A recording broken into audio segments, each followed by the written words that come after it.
राज्य उत्पादन शुल्क विभागाची 13 दिवसात 51 ठिकाणी अवैध मद्यावर कारवाई। राज्य उत्पादन शुल्क नांदेड विभागाचे विभागीय उप आयुक्त बी.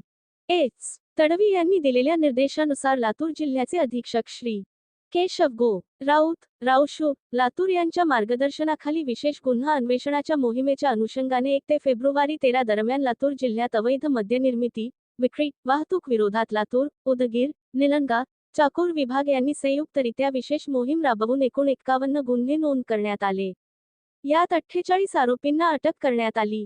सदर गुन्ह्यामध्ये हातभट्टी दारू 945 लिटर, हातभट्टी बनविण्याचे रसायन 1400 लिटर, देशी 112 लिटर, विदेशी दारू 21 लिटर असा एकूण 2,21,790 रुपयांचा मुद्देमाल जप्त करण्यात आला। मागील वर्षाच्या तुलनेत नोंद गुन्ह्यामध्ये 36 गुन्ह्यांची वाढ झाली असून 30 अधिक आरोपींना गजाआड केले आहे। तसेच जप्त केलेल्या मुद्देमालातही लक्षणीय वाढ झाली आहे। सदरच्या कारवाईमध्ये राज्य उत्पादन शुल्क विभागाचे निरीक्षक R. S. Kotwal, R. M. Chate, R. V. Kadve, Shrimati U. V. Misal, दुय्यम निरीक्षक R. D. Bhosale, Shri. S. R. Rathod, S. K. Waghmare यांच्यासह आदींचा समावेश आहे।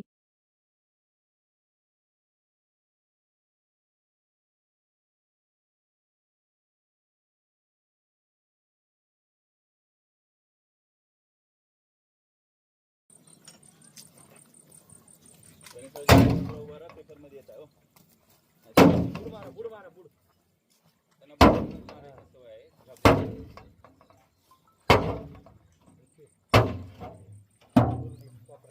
प्लेट फोडा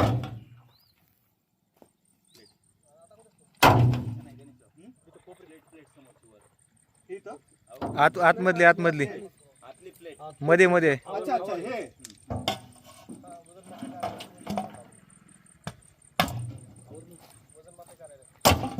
लोकेशन से